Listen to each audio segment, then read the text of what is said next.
Namaskar and welcome to another episode of Editorial.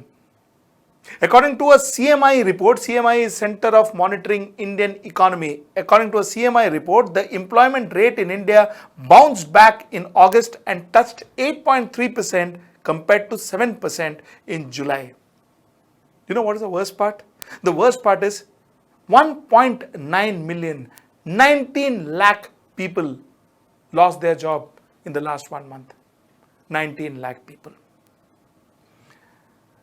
I want to talk about that. That's my topic number one. My topic number two is Adani is supposed to buy NDTV. Reliance has bought so many other channels. You know, this entire concept about why are large conglomerates bother about news channels? Why do they want to buy news channels? Let's talk about that. That's my topic number two. Let's get right into the show. Before I get into this employment story, I want to tell you another story. Achha, now the Chief Minister of Delhi, Mr. Arvind Kejriwal, who is also the head of Aam Aadmi Party, he in his election rallies in Uttarakhand and Goa went and said that, listen, we will promise employment for the youth of the state, and if I cannot deliver employment to you, I will ensure that you get an unemployment wage which is up to 3,000 rupees. Okay. Now to this, the Bharatiya Janata Party workers and leaders in Delhi said, "Arey, ye kya baat hui yaar?" So a gentleman called Harish Khurana, who is son of Mr. Madan Lal Khurana, the senior leader of Bharatiya Janata Party, and he said, "Arey, what nonsense is this? 14 lakh people," that is his figures, 14 lakh people in Delhi do not have jobs, and you are not bothered about them. You are talking about giving jobs to people in Uttar Pradesh, Uttarakhand and Goa, and you are giving them 3,000 rupees unemployment wages. Give us also 3,000 rupees unemployment wages. This is what he had to say just here. प्रकार से दिल्ली के मुख्यमंत्री ने उत्तराखंड और अपना गोवा में जाके लोगों को वहाँ रोजगार देने की बात करी है, बेरोजगारों को, और बेरोजगारी भत्ते देने की बात करी है। मेरी अपनी आरटीआई का जवाब ये है कि दिल्ली के अंदर सिर्फ 406 लोगों को पिछले 7 साल में रोजगार दिया है और 14 लाख लोग बेरोजगार रजिस्टर्ड हैं दिल्ली के अंदर। हमारी मांग यही है कि अब उत्तराखंड और गोवा के लोगों को तो आप वादा करते हो जाके बेरोजगारी भत्ता देने का, दिल्ली में जो 14 लाख लोग रजिस्टर्ड हैं बेरोजगार, उनको बेरोजगारी भत्ता क्यों नहीं दे रहे हैं? ये हमारी मांग है कि यहाँ भी लोगों को बेरोजगार भत्ते दिया जाए। 17 सितंबर को पूरे देश भर में युवाओं ने बेरोजगारी दिवस मनाया केंद्र से रोजगार मांगते हुए। अगस्त के महीने में बीजेपी की शासन, देखिए, हमारी केंद्र की हमेशा केंद्र का हमेशा ये सोचना रहा है कि वो रोजगार मांगे नहीं, रोजगार दें। इसलिए जो हमने तमाम योजनाएं शुरू करी हैं, चाहे वो स्टार्टअप इंडिया हो, चाहे वो खुद के रोजगार के लिए मुद्रा लोन हो, तमाम ऐसे विषय हैं। हम लोगों ने अपना रोजगार खोलने का जो प्रोत्साहन दिया है, उससे आप देखिए किस प्रकार से लोग अब लोगों को रोजगार दे रहे हैं, खुद प्राइवेट खुद खोल रहे हैं। हरियाणा में बीजेपी का शासन पे 30 से 30% से ऊपर बेरोजगारी है। ऐसा नहीं, कौन सा डाटा, कौन सा डाटा? आप आज की बात करिए ना, आप आज की बात करिएगा, ठीक है? Now, people who do not understand Hindi, who do not comprehend Hindi, I will explain the interview. My correspondent asked him, he says, fair enough, theek hai, you are talking about people not having jobs in Delhi, which is fair. But then, you see, she asked him that, listen, people across the country also do not have jobs. So what is the center doing for it? To which the senior leader said, you see, center, our vision is very different, Baba. He said, our vision is different. Our vision is, do not ask for jobs, but give jobs. Which means, youth should not ask the government for jobs. Youth should give jobs to the people, to others. That is our vision. And he said, to ensure that we empower youth, we've got mudra loans, we've got Make in India and so on and so forth. We've given all these schemes for empowering youth. You see, 19 lakh youth, 19 lakh people lost their job in last 1 month. What are we going to tell these 19 lakh people? Are we going to tell these 19 lakh people that, listen, you know what, 19 lakh people, you go and you take mudra loans. Or you start up your own company, you can make bhajiyas or make vada pavs if you want, but you start your own company and you get yourself employed and give employment to others. Is that really the vision of this government? It's scaring me.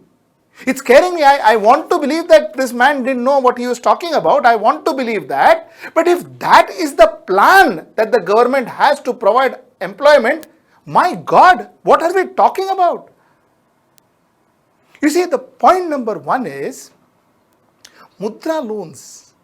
It is not that Mudra loan, there's a cashier sitting in a bank asking with a board called Mudra loan, and you could just say, "Mere ko Mudra loan chahiye," and he says, "Here, Mudra loan," you sign it, show your Aadhaar card, say thank you and walk out. ऐसा कुछ नहीं होता है.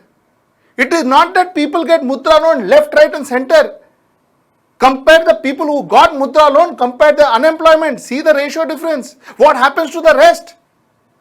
Number one. Number two, you see this entire question about start up your own business.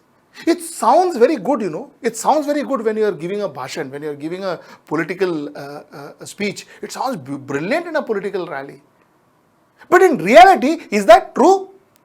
Do you know what it takes to start a business? You see, you need to have skill sets to start a business apart from having money. You need to have skill sets. You need to have an aptitude of doing business. Every person cannot do business. In fact, most of the people who starts business do not succeed in business. A lot of people fail in business because they are not good in doing business. So business is not like, it's not like anybody can go and start doing business. It doesn't come naturally. It's not a human gift that you can just do business. It requires skill sets. Come on. You can't get away by saying, give jobs, don't ask for jobs. You can't get away by saying that. You better ensure that you give employment. You better ensure that you have means and ways to give employments to people. You see, a government is supposed to make a pathway, a direction for the people of that country, the citizen of that country. That is why we need a government. Otherwise, why do we need a government? तुम धंधा करो. Every 130 crore people will start allowing bhajia. We'll start making bhajia at home. And we will say we are all employed. Is that possible? Is that really going to happen? You know what I'm trying to say?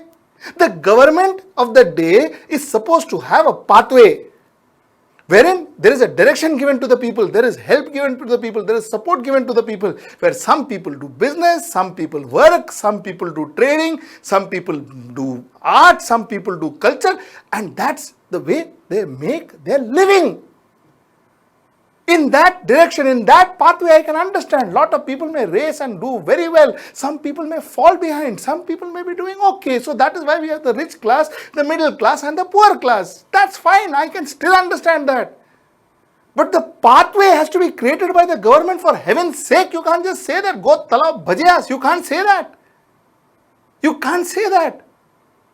You see, I am worried because is this the way this government is trying to solve the unemployment problem?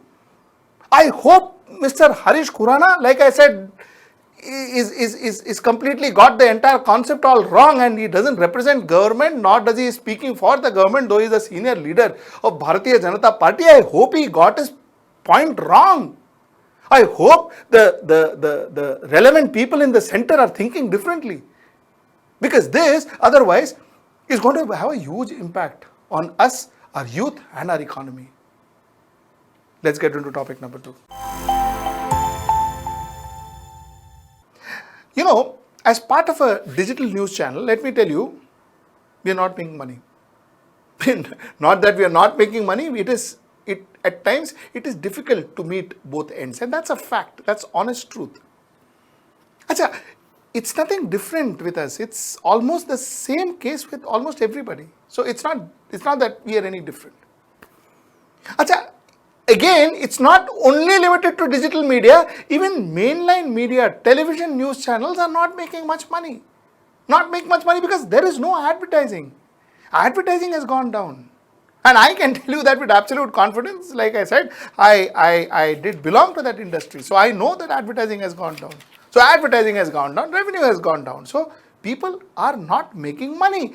Digital media is not making money. It's not a flourishing business like maybe healthcare. It's not a flourishing business. So then why are big conglomerates wanting to invest in media? Why do they want to invest in media? Now the answer is very clear. They want to invest in media is because they want to control the narrative. They want to control the narrative. They have the money, right? They have lots of money. They want to control the narrative. They want to ensure that you think what they want you to think. You know what they want you to know, and only what they want you to know, not beyond that. That is why. That is what controlling narrative is, in plain words.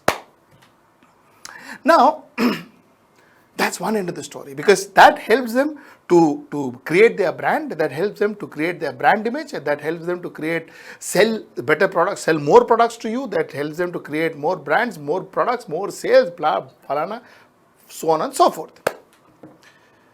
Now, it doesn't end there. It doesn't end there. What really happens is, when a big company normally is obliged to the government. They have to be nice to the government. Sorry, I used the wrong word actually. It is not obliged. Normally a big company has to be diplomatic, has to have a good relation with the government. A good relation with the government. Therefore, when you see these chairmen and these big people, they praise our Prime Minister, they say good things about the government and all of that. Though privately when you speak to them, believe me, privately when you speak to them, their narrative is completely different. What they say is completely different. That's a different issue. But the fact is, they do that, and it's fine, because they have to be nice. They have to be nice to the government. Why? Because if they are not nice to the government may not be nice to them either. And if the government is not nice to them either, they may suffer major losses. So the fact is, they have to be nice to the government. Now let's look at this scenario. This particular big conglomerate controls the media, and the government controls this conglomerates. Now what happens? What happens? Government starts controlling the media. Now let me reiterate to you, which means the government will definitely define what you hear, how much you hear, what you should be hearing, what you should be knowing, what you should not be knowing. The government will control. Through whom? Through these conglomerates. See, it is not that it's only happening in India. It is not about just our Indian businessmen. Indian businessmen are getting into media now. Okay. Jeff Bezos, that is the owner of Amazon, he had bought Washington Post for 250 million. Bill Gates has steered over 250 million to BBC, NPR, NBC, Al Jazeera. So Bill Gates has also been buying shares of all these companies. So it is not that it is only happening in India. And by the way, a lot of these people who say that Jeff Bezos has Washington Post, but not Washington Post doesn't say anything against, doesn't listen to Jeff Bezos, and they have got their mind of their own, their editorialists got their mind of their own. Politically maybe they are correct, but you type Amazon in Washington Post and show me in the last 2 years what has there been any article that has been criticizing Amazon? Show me one article that criticizes Amazon. There is not a single article that criticizes Amazon in Washington Post. So what does that mean? What does that mean? So the fact is, listen, everybody, we are all in the same boat. So nothing different somewhere out. But the fact remains that somewhere down the line, companies, conglomerates controls media house, political parties, governments control conglomerates, and therefore government controls media house. This kills the independence of media. For instance, I wouldn't be able to say the way I am talking to you had I been controlled by a conglomerate that is controlled by the government. I wouldn't have been able to talk to you like this. They would have taken me and thrown me out by now, or shut down the shop. For them, what, a digital media or a channel and all, what is it for a big company which does lakhs and lakhs of crores of turnover? What is it for these big companies? The point that I am trying to make Acha, comes back to the same thing. The point that I'm trying to make is support independent media like us. If you don't support independent media like us, there will be big companies controlling the other medias and you will hear what they want you to hear. So independent media is important. Independent media is important, and the fact is larger companies taking over media is not the best thing that can happen to a country. That's the point I wanted to make.